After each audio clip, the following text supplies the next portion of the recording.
Hi learners, today we are on the second day of our English tenses 15 days free basic class. இன்றைய வகுப்பில் நாம் நம்மை 12 காலங்களையும் தங்கு தடையின்றி இலகுவில் கற்றுக்கொள்ள தயார்படுத்திக் கொள்ள போகின்றோம். இந்த இங்கிலீஷ் டென்சஸ் தொடரை உடனுக்குடன் தவறாது பார்வையிட்டுக் கொள்ள இந்த சேனலை இதுவரை சப்ஸ்கிரைப் பண்ணாதவர்கள் இப்பவே சப்ஸ்கிரைப் பண்ணி அருகே உள்ள பெல் ஐக்கனை அழுத்தி கூடவே ஆல் என்கின்ற ஆப்ஷனையும் செலக்ட் பண்ணி கொள்ளுங்கள்.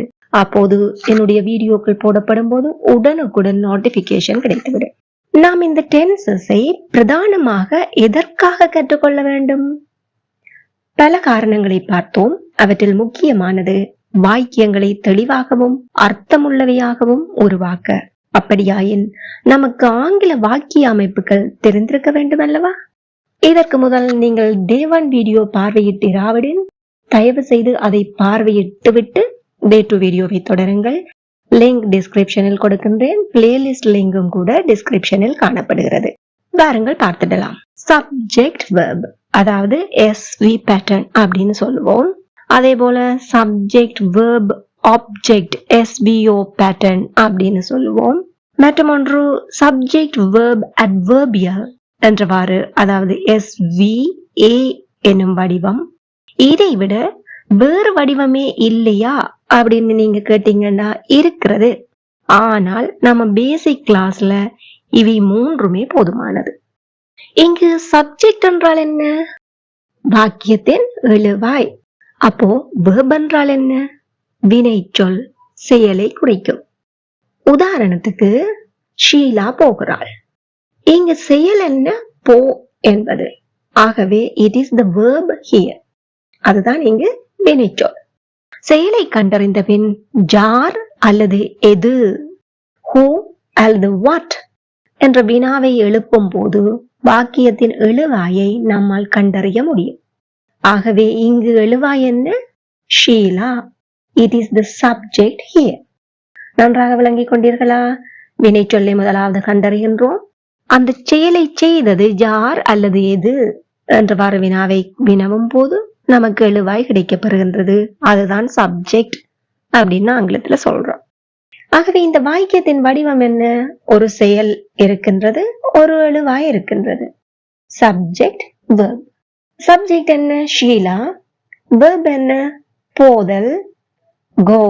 அதனுடைய ஃபார்ம் தான் வரும். அது ஏன் வரும், எதற்காக அப்படி பயன்படுத்துகின்றோம் என்பதெல்லாம் தெளிவாக படிப்போம். கவலைப்படாதீங்க. இப்போதைக்கு இதை மாத்திரம் புரிந்து கொள்ளுங்கள். கோஸ், ஷீலா கோஸ். ஆகவே SV பேட்டர்ன் அப்படின்னு சொல்லுவோம்.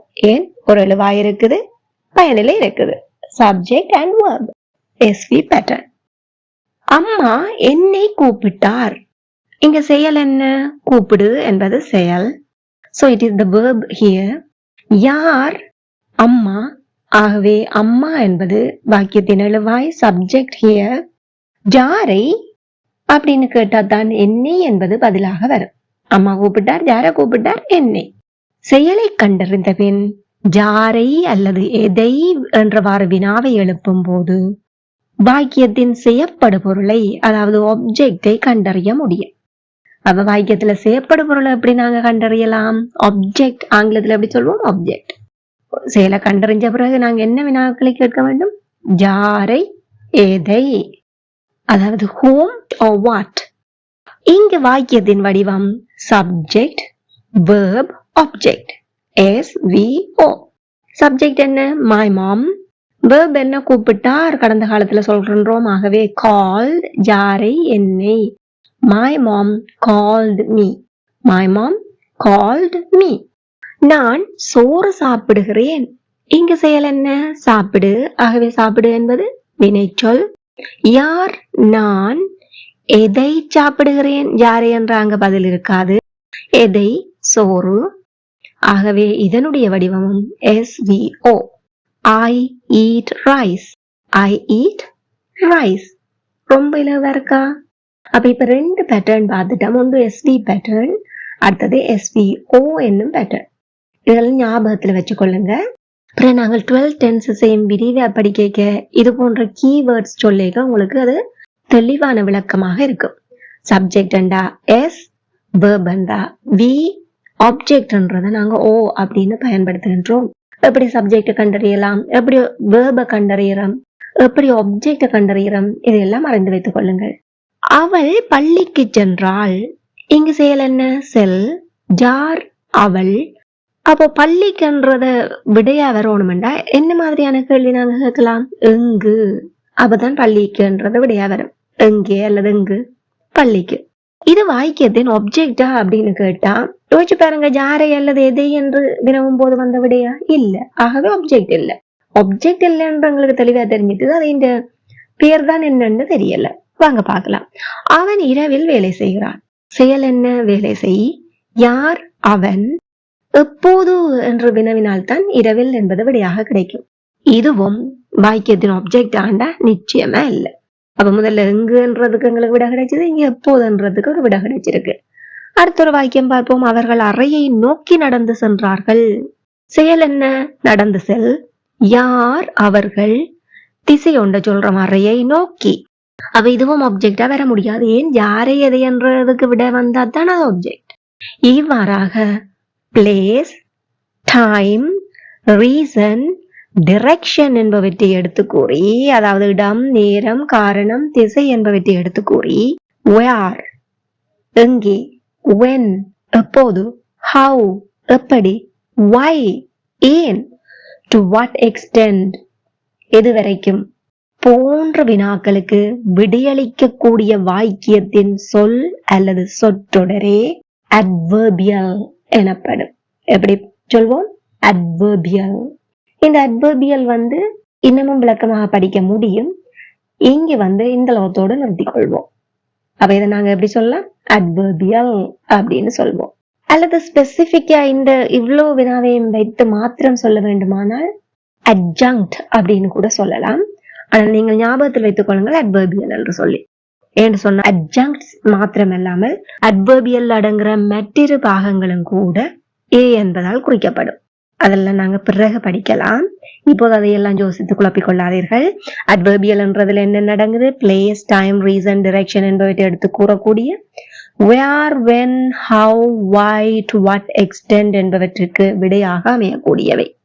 இதைத்தான் நாம் SVA என்னும் வடிவமாக பார்த்தோம். அதாவது சப்ஜெக்ட், verb, adverbial என்னும் வடிவமாக பார்த்தோம். இப்போது அந்த 3 வாக்கியங்களையும் ஆங்கிலத்தில் சொல்லி பார்ப்போமா? அவள் பள்ளிக்கு சென்றாள். அவள், she. சென்றாள் verb எடுத்து சொல்லணும். went எங்கே? to school. அவன் இரவில் வேலை செய்கிறான். சப்ஜெக்ட் என்ன? he. வேலை செய்கிறான் present, ஆகவே he works. எப்போது? at night. அவர்கள் அறையை நோக்கி நடந்து சென்றார்கள். அவர்கள் நடந்து சென்றார்கள். they walked. எதை நோக்கி? திசை, towards the room. 3 வாக்கியங்களையும் மறுபடியும் இருக்க சொல்லி பார்ப்போமா? she went to school. SVA. அங்க A என்னது? to school. he works at night. SVA. இங்கே என்ன adverbial என்ன? at night. they walked towards the room. subject, verb, adverbial. adverbial என்ன? towards the room. இப்போ உங்களுக்கு அடிப்படை வாக்கிய அமைப்பு பற்றிய விளக்கம் கிடைத்திருக்கும் என நம்புகிறேன். 3 வடிவம் தான் பார்த்திருக்கிறோம். இதைவிட மேலும் வடிவங்கள் உண்டு. நாம் அவற்றை ஆறுதலாக பார்க்கலாம். இப்போதைக்கு இந்த விளக்கம் கிடைச்சாலே உங்களுக்கு டென்ஸ் பற்றின ரொம்ப கிளியர் ஐடியா வந்துடும். இது பற்றிய உங்கள் கருத்துக்களை மறக்காம கமெண்ட்ல சொல்லுங்க. Then it will be helpful for me to modify the lesson or add some other points to you. இவ்வாறாக வாக்கிய அமைப்பை ஆங்கிலத்தில் நாம் சென்டென்ஸ் ஸ்ட்ரக்சர் அப்படின்னு சொல்லுவோம். என்ன சொல்லுவோம்? வாக்கிய அமைப்பை சென்டென்ஸ் ஸ்ட்ரக்சர். ஆகவே இதுவரை எவ்வாறான ஸ்ட்ரக்சர்ஸ் பார்த்திருக்கின்றோம்? SV, SVO, SVA. SV என்பது என்ன? சப்ஜெக்டும் வேர்பும் மாத்திரம் தான் அந்த வாக்கியத்துல இருக்கு. SVO என்ற என்ன? சப்ஜெக்ட், வேர்ப், ஆப்ஜெக்ட் 3 இருக்கும். ஆப்ஜெக்ட் எப்படி கண்டறியறோம்? யாரை, எதை என்னும் வினாவை வினவுவதன் மூலம். அடுத்தது என்ன? SVA. A என்பது என்ன? adverbial.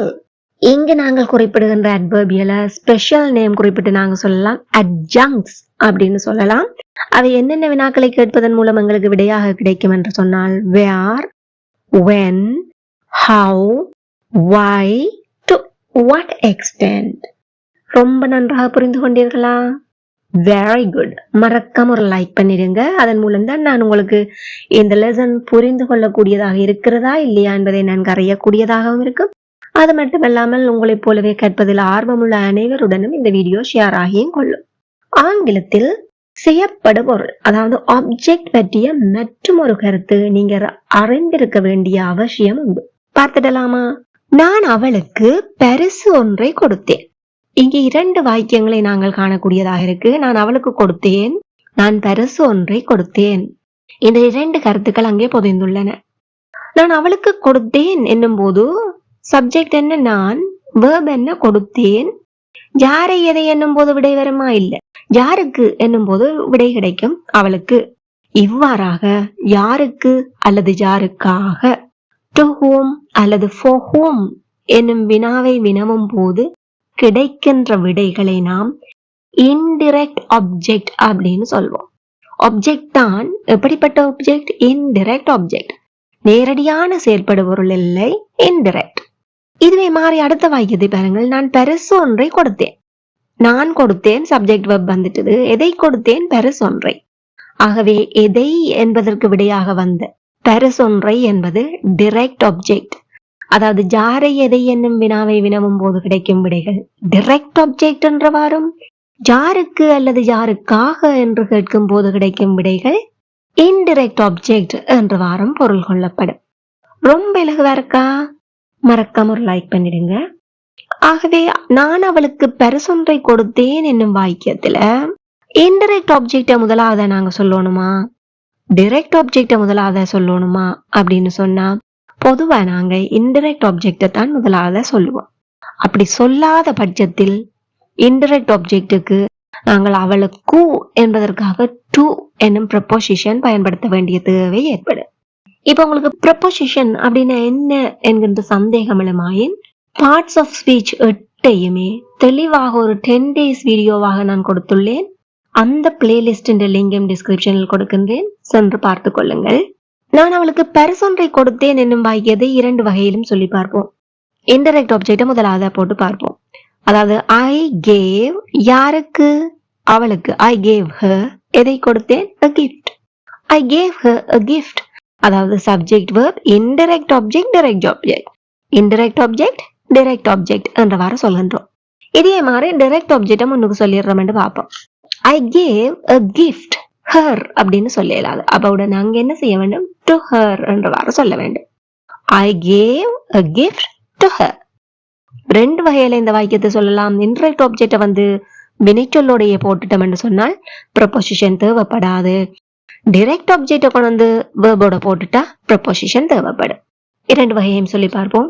I gave her a gift or I gave a gift to her. இதையெல்லாம் விட்டு ரொம்பவே மைண்ட குழப்பிக்கொள்ளாங்க. ஜஸ்ட் நீங்க அறிஞ்சு வச்சிருக்க வேண்டிய விடயங்களை ஒவ்வொன்றாக சொல்லிட்டு வரேன். இதுவரைக்கும் என்ன பார்த்திருக்கிறோம்? சப்ஜெக்ட் என்ன, வெர்ப் என்ன, ஆப்ஜெக்ட் என்ன, அட்வர்பியல்ஸ் என்னன்னு பார்த்திருக்கிறோம். அதையும் விட ஆப்ஜெக்ட ஆங்கிலத்துல எப்படி எல்லாம் நாங்க பாக்குறோம், டைரக்ட் ஆப்ஜெக்டா, இன்டைரக்ட் ஆப்ஜெக்டா பாக்குறோம், எப்படியான வினாக்களை கேட்பதன் மூலம் அறிந்து கொள்ளலாம் என்றெல்லாம் பார்த்து முடித்து விட்டோம். இவ்வளவு நேரமும் சாதாரணமாக நாம் வினைச்சொற்கள் வேர்ப்ஸ் என்றவாறாக பார்த்திருப்பினும் ஒரு வாக்கியத்தை இங்கிலீஷ் டென்சஸுக்கு அமைவாக அமைக்கும் போது காலத்தை காட்டும் சொற்கள் உதவி வினை சொற்களே. நம்புவீர்களா? நம்பித்தான் ஆக வேண்டும். நாங்க டென்சஸ் அப்படின்ட்டு அங்க வேர்ப்ஸ் அப்படின்னு சொல்லி சிம்பிளா படிக்கிறோம். வேர்ப்ஸ் எல்லாருக்குமே சாதாரணமா சாப்பிடுறது, போறது, குடிக்கிறது வர அந்த மாதிரிக்கு சிந்தனையிலும் வரும். இப்படியாக வெறுமனே இந்த சொற்களை வைத்து மாத்திரம் ஆங்கிலத்தில் காலத்தை காட்டிவிடலாமா என்றால் நிச்சயமா இல்லை. அதற்கு எங்களுக்கு ரொம்பவே உதவி செய்வன உதவி வினை சொற்களே. ஆகையால் உதவி வினை சொற்கள் எவை என்பதை பார்த்துடலாம் வாங்க. பிரதானமாக உதவி வினை சொற்கள் 3 வகையில் அடங்கும். அவையவை do forms, be forms, have forms. do, be, have என்றவாறாக 3 வகையில் அவற்றை அடக்கலாம். இப்போ ஒரு அட்டவணையாக நாங்கள் பார்த்து விடுவோம். do, be, have என்பவற்றின் present, past, future forms பார்ப்போம். do or does. past form என்ன? did. future என்ன? will do. இங்க do ஏன் bracketல போடுறேன்? ஏன்னு சொன்னா do என்பதற்கு பதிலாக நாங்கள் நிஜமான செயலை குறிக்கும் பிரதான வினைச்சொல்லியை பயன்படுத்திக் கொள்வோம். ஆனால் பிரசன்ட்லயும் பாஸ்ட்லயும் do, does, did என்பவை உதவி வினைச்சொல்லாக வரும். அடுத்த பி ஃபார்ம் எடுத்துக்கொண்ட வேண்டாம். அதுக்கான பிரசன்ட் வடிவம் என்ன? am, is, are. பாஸ்ட் என்ன? was, were. future என்ன? will be. have எடுத்துக்கொள்வோம். haveக்கு பிரசன்ட் என்ன? have or has. பாஸ்ட் என்ன? had. future என்ன? will have.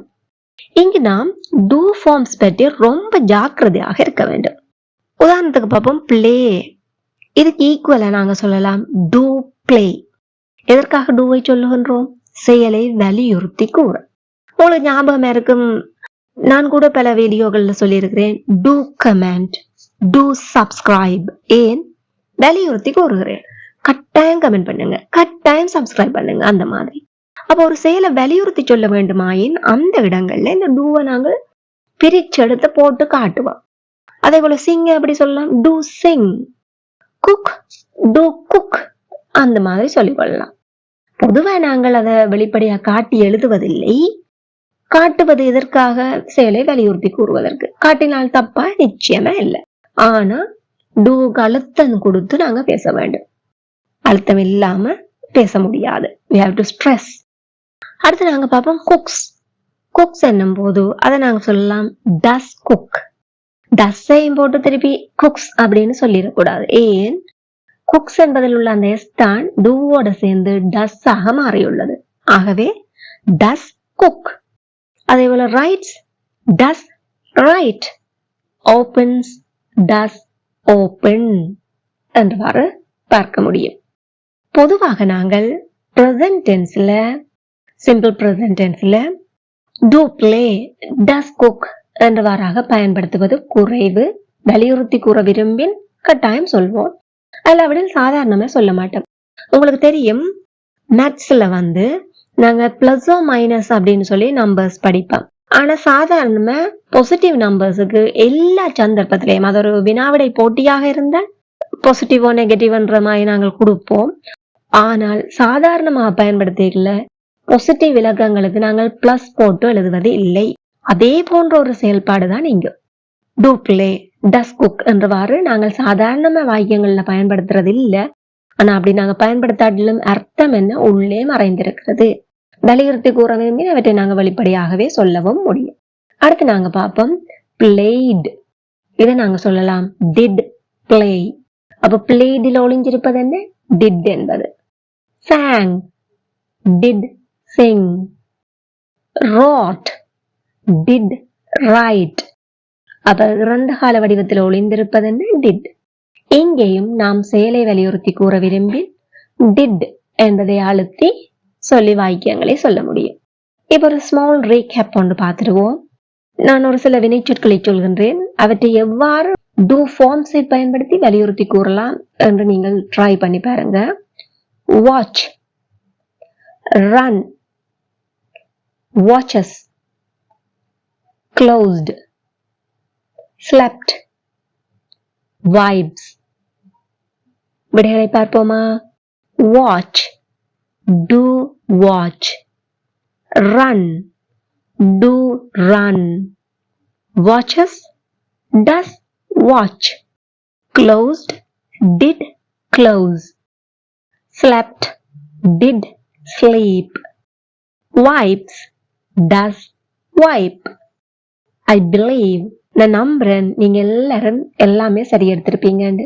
இதுல இருந்து நீங்க விளங்கி கொள்ளக்கூடியது என்ன? சாதாரணமாக do, does, did என்பன வாக்கியங்களில் மறைந்த நிலையில் காணப்படும். வலியுறுத்தி கூற விரும்பின் வெளிப்படையாகவே கூறவும் முடியும். சாதாரண மறைஞ்ச நிலையில தான் இருக்கும். ஏன்? நாங்க play, cooks, s form, அதே மாதிரி played சொல்லி past form பயன்படுத்திடுவோம். அவ மறைஞ்ச நிலையில தான் இருக்கும். வலியுறுத்தி கூற விரும்பின் வெளிப்படையாகவே கூறவும் முடியும். மற்றும் அவைதான் காலத்தை காட்டி நிற்கும் சொற்கள் என்பவையே. அப்ப இவற்றை நாங்க வெளிப்படையா எப்பெல்லாம் பயன்படுத்துவோம்? நெகட்டிவ் சென்டென்ஸ் சொல்றதுக்கு பயன்படுத்துவோம், வினா அமைக்கும் போது பயன்படுத்திக் கொள்வோம்.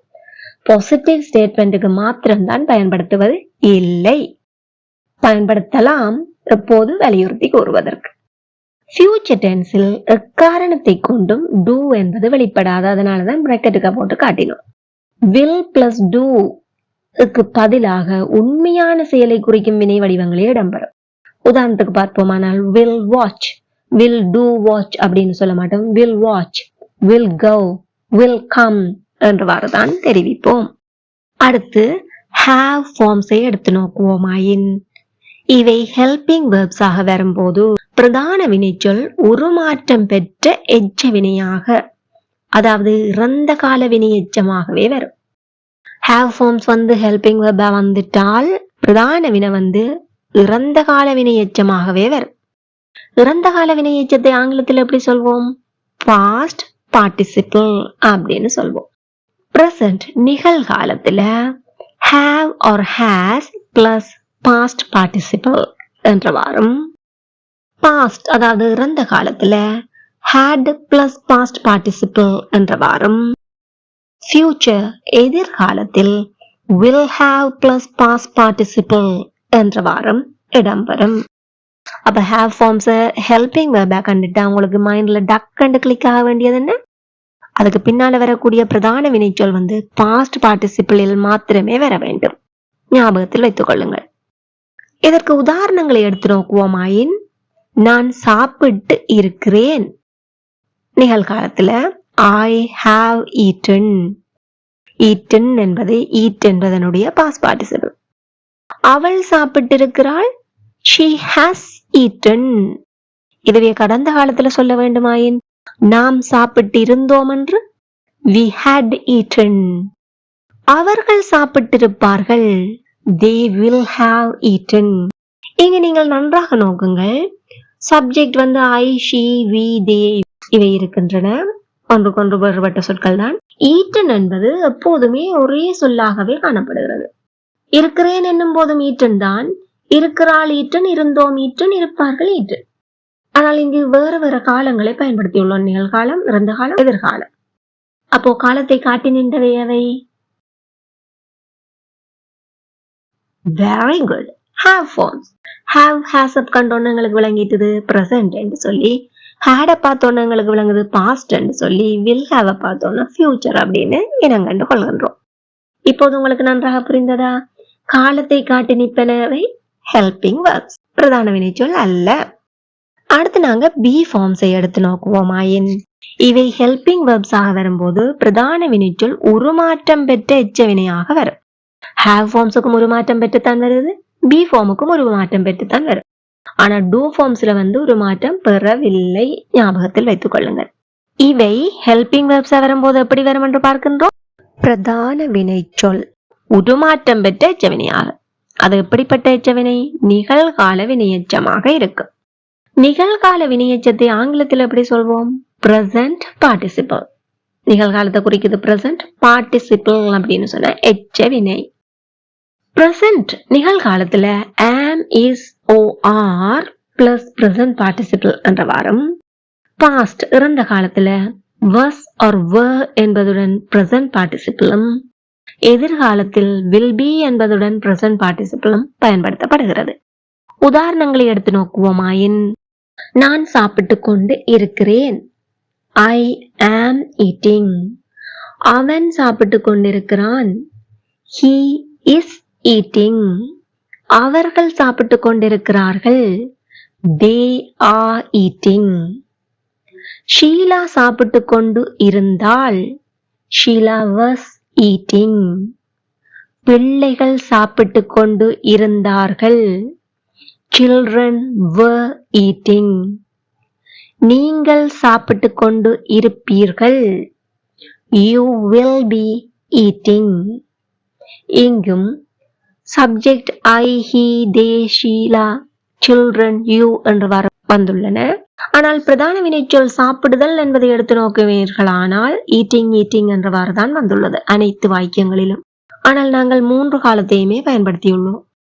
காலத்தை காட்டி நின்றனவை be form verbs. am is are என்பவை வரும்போது எங்களுக்கு விளங்குது அது நிகழ்காலம் என்று. வேர்ஸ் அல்லது வேர் வரும்போது விளங்கிச்சது இறந்த காலம் என்று சொல்லி. அதே மாதிரி will be கண்டோன்னு எங்களுக்கு என்ன விளங்குது? எதிர்காலம் என்பது. நன்றாக புரிந்து கொண்டீர்களா? do ஃபார்ம்ஸோட பிரதான வினைச்சொல் ஒரு மாற்றம் இன்றி பயன்படும். have ஃபார்ம்ஸோட past participle பயன்படும். be ஃபார்ம்ஸோட present participle பயன்படுத்தப்படும். இப்போ உங்களுக்கு ஒரு சந்தேகம் எழலாம். do, be, have ஃபார்ம்ஸ் இவற்றிற்கு past participle மற்றும் present participle வடிவங்கள் இல்லையா என. 3 வினைச்சொற்களை பார்த்திருக்கிறோம். என்ன? Helping verbs, do, be, have. அப்ப இவற்றுக்கு past participle அல்ல present participle வடிவம் இல்லையா? அவற்றிற்கும் உண்டு. வாங்க பார்க்கலாம். do எடுத்துக்கொண்டால் அதனுடைய past participle done, present participle doing. அதே போல be எடுத்துக்கொண்டீங்கடா be னுடைய past participle been, present participle being. have எடுத்துக்கொண்டோமானால் past participle had, present participle having. இங்கு do மற்றும் have forms இனுடைய past மற்றும் present participles எக்காரணத்தை கொண்டும் உதவி வினைச்சொல்லாகவோ துணை உதவி வினைச்சொல்லாகவோ பயன்படுத்தப்பட மாட்டாதவை. ஆனால் ஒரு எக்ஸெப்ஷன் ஒன்று இருக்குது, நல்லா கவனிச்சு கொள்ளுங்க.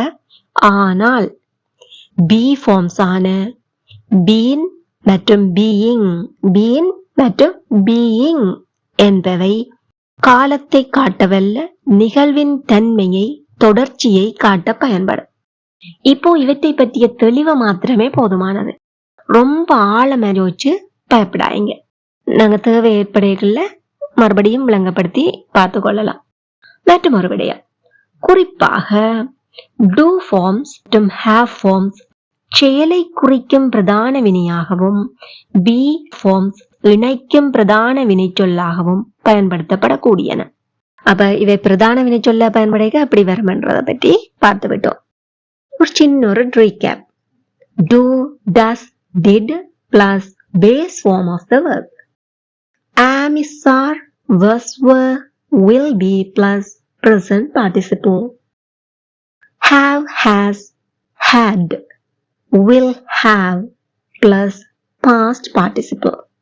இங்கு ஒரு காலத்தை குறிக்க நாம் ஒன்றுக்கு மேற்பட்ட வடிவம் பயன்படுத்தும் போது எழுவாயின் சிங்குலர் மற்றும் ப்ளூரல் என்னும் விடயத்தை எடுத்து நோக்க வேண்டும். அதாவது நம்பர். இதனை நாம் ஆங்கிலத்தில் சப்ஜெக்ட் வெர்ப் அக்ரிமெண்ட் என்போம். எழுவாய்க்கும் வினைச்சொல்லுக்கும் இடையிலான அக்ரிமெண்ட். நாங்க ஏற்கனவே உதவி வினைச்சொல்கள் பார்த்து உங்களுக்கு விளங்கி இருக்கு. do, does இரண்டுமே பிரசன்ட் டென்ஸ் தான் குறிக்குது. அதே மாதிரி am is are present, பாஸ்ட்ல was were என்று சொல்லி 2 இருக்குது. have forms எடுத்துக்கொண்டா have has என்று சொல்லி presentல 2 வடிவம் இருக்கு. அப்ப ஒன்றுக்கு மேற்பட்ட வடிவம் இருக்கு. இப்படி இருக்கேக்க சிங்குலர் ப்ளூரல் என்னும் விடயத்தை எடுத்து நோக்க வேண்டிய தேவை இருக்கு. சிங்குலர் சப்ஜெக்ட் ஆயின் verb எப்படி இருக்க வேண்டும்? verb for singular subject. Plural சப்ஜெக்ட்டுக்கு verb for plural subject தான் பயன்படுத்தப்படலாம். ஆங்கிலத்தில் பேசப்படுகின்ற ஒருமை எழுவாய் அதாவது படர்க்கை ஒருமை எழுவாய். இது நாங்க ஆங்கிலத்திலேயே சொல்ல வேண்டுமான third person singular subject அப்படின்னு சொல்லுவோம். always take verbs for singular subjects. singular subject ஒருமை எழுவாய்களுக்கான வினைச்சொல்லியே எடுத்துக்கொள்ளும். second person singular subject ஆன you என்பது எப்பவுமே verbs for plural subject தான் ஏற்றுக்கொள்ளும். செகண்ட் பர்சன்ல யூ என்பது இருக்குத்தானே சிங்குலர். நீ என்பது நீங்கள் என்ற அர்த்தமும் உண்டு, நீ என்ற அர்த்தமும் உண்டு. ஆகவே நீ என்று வரும்போதும் அது verbs for plural subject தான் எடுத்துக்கொள்ளுது. அடுத்து நாங்க ஃபர்ஸ்ட் பர்சன் சிங்குலர் சப்ஜெக்ட் ஆன ஐ என்பது எப்படி என்று பார்ப்போமானால் நிகழ்காலத்தில் விசேட வடிவ வினைச்சொல்லையும் verbs for plural subjectையும் தான் பெற்றுக்கொள்ளும். நிகழ்காலத்துல எப்படி செய்யுதுன்னு சொன்னா am என்று சொல்ற சிறப்பு வடிவத்தை பெற்றுக்கொள்ளுது. இல்லை என்று சொன்னா have என்று சொல்லி have இல்லாட்டி do என்று சொல்லி ப்ளூரலுக்கு பயன்படுத்துற வடிவத்தை பெற்றுக்கொள்ளும். இங்கு ஃபர்ஸ்ட், செகண்ட், தேர்ட் பர்சன் என்பவைதான் என்ன? தமிழில் இவற்றை முறையே தன்மை, முன்னிலை, படர்க்கை என்போம். ஃபர்ஸ்ட் பர்சன் என்பது பேசுபவர்கள், நான், நாம், ஐ, we. செகண்ட் பர்சன் என்பது நாம் பேசுவதை நேரடியாக கேட்பவர்கள், நீ, நீங்கள், you. தேர்ட் பர்சன் என்பது பேசப்படுபவர்கள், நாம் பேசும்போது நமது உரையாடலில் நேரடி தொடர்பு அற்ற எதுவுமே எவருமே இதில் அடங்குவர். நாங்க பேசிக்க நேரடி தொடர்பு அவையோட இருக்காது. ஈவன் பக்கத்துல கூட நின்றா கூட அவையோட நாங்க கதைக்காம இன்னொரு ஆளோட கதைக்கல அந்த நிக்கிற நபர் தேர்ட் பர்சனா தான் கருதப்படுவார். ஏன்னா அவர் இந்த உரையாடல்ல சம்பந்தப்படையில. உதாரணம் பார்ப்போமானால் பிள்ளை, பிள்ளைகள், அவன், அவள், என் அம்மா, பந்துகள், அது, அவர்கள், நாய், ஆடுகள் போன்றனவே அவை. இங்கு வரக்கூடிய ஒருமை எழுவாய் சொற்களே தேர்ட் பர்சன் சிங்குலர் சப்ஜெக்ட்ஸ். நான் இதை அடிக்கடி பயன்படுத்துவது உண்டு, ஞாபகத்தில் வைத்துக் கொள்ளுங்கள். இவற்றிற்கு பதிலாக பயன்படுத்தக்கூடிய பிரதி பெயர் சொற்களான ஹி, அவன், ஷீ, அவள், இட், அது என்பவை தேர்ட் பர்சன் சிங்குலர் ஆகவும், தே, அவர்கள் என்பது தேர்ட் பர்சன் ப்ளூரல் ஆகவும் எடுத்துக்கொள்ளப்படுகிறது. அப்ப தேர்ட் பர்சன் என்றது என்ன? பேசப்படுபவர்கள், நாம் பேசும்போது நமது உரையாடலில் நேரடி தொடர்பு அற்றவர்கள். அவ்வாறான ஒருமை எழுவாய்களையே நாம் தேர்ட் பர்சன் சிங்குலர் சப்ஜெக்ட் என்று சொல்கின்றோம். இது மறுபடி டென்ஸ் படிக்கல ஒவ்வொரு காலங்களையும் தெளிவாக பார்க்கும்போது தேவைப்படக்கூடிய ஒரு சொற்பதம் ஞாபகத்தில் வைத்துக் கொள்ளுங்கள். அடுத்த ஒரு முக்கியமான விடயம், நாம் தமிழில் பேசும் போதோ எழுதும் போதோ நான், எனக்கு, என்னால் என்றவாறு எப்படித்தான் பேசினாலும் வாக்கியத்தின் எழுவாயாக சப்ஜெக்ட் ப்ரோனவுன்ஸ் மாத்திரமே பயன்படுத்தணும். அதாவது ப்ரோனவுன்ஸ்ல வேற வேற வகைகள் இருக்குது. ஆப்ஜெக்ட் ப்ரோனவுன், பொசசிவ் ப்ரோனவுன் அப்படின்லாம் இருக்குது. அதெல்லாம் நாங்க பயன்படுத்த முடியாது. சப்ஜெக்ட் ப்ரோனவுன்ஸை தான் சப்ஜெக்டா பயன்படுத்தணும். அதே மாதிரி ஆப்ஜெக்ட் ப்ரோனவுன்ஸை மாத்திரம் தான் பயன்படுத்தலாம்.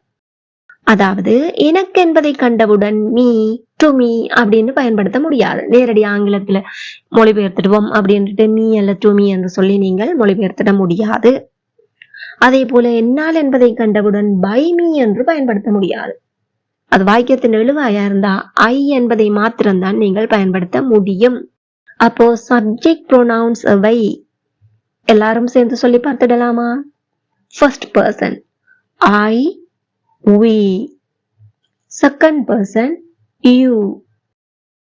Third person he, she, it, they என்பவையே அவை. இவற்றை தான் நிறைய வீடியோக்கள்ல நீங்க பார்த்திருக்கலாம். ஏழும் தான் சப்ஜெக்டா வரும் அப்படின்னு சொல்லி சில பேர் சொல்லி கொடுப்பாங்க. அப்படி மாத்திரம் ஞாபகத்தில் வைத்துக் கொள்ளாதீர்கள்.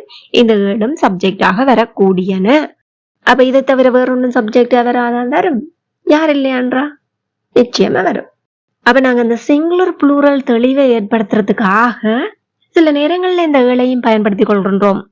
பொதுவாக நாங்கள் யாருக்கும் பெயர் வைத்திருந்தா கூட அவங்களோட பெயரை சொல்லி நாங்கள் கதைப்பதை விட அவள், அவன் என்றவாறு கதைப்பதுதான் கூடுதலாக இருக்கும். ஆகையாலதான் இந்த ப்ரோனவுன்ஸை பற்றி வச்சு டென்சஸ் விளங்கப்படுத்துவாங்க. இருந்தாலும் இவை மாத்திரம்தான் சப்ஜெக்ட் அப்படின்னு நினைச்சுக்கொள்ளாங்க. இப்போ உங்களுக்கு சப்ஜெக்ட் தொடர்பான பூரண விளக்கம் தேவையெனின் ஏற்கனவே வீடியோ வெளியிட்டுள்ளேன், பார்வையிட்டுக் கொள்ளுங்கள். வீடியோ லிங்க் டிஸ்கிரிப்ஷனில் கொடுக்கின்றேன். ஏதாவது சந்தேகங்கள் இருப்பின் மறக்காம கமெண்ட் பண்ணுங்க. Don't hesitate to comment. இனி நாம் பார்க்க வேண்டியது பிரதான வினைச்சொல் வகைகள். அத்தியாவசியமான நாம் அடிக்கடி பயன்படுத்த வேண்டிய வினைச்சொல் பட்டியல் என்பனவாகும். இவற்றை நாம் நாளைய வீடியோவில் தெளிவாக பார்த்துடலாம். Till then, keep learning and keep practicing. இந்த வீடியோ உங்களுக்கு பயனுள்ளதாக இருந்திருக்கும் என நம்புகிறேன். உங்களுடைய கருத்துக்களை மறக்காம கமெண்ட் பண்ணுங்க. Thanks for watching. I hope you learned something useful today. If you found this video helpful, please don't forget to like, share and subscribe. Thank you for watching.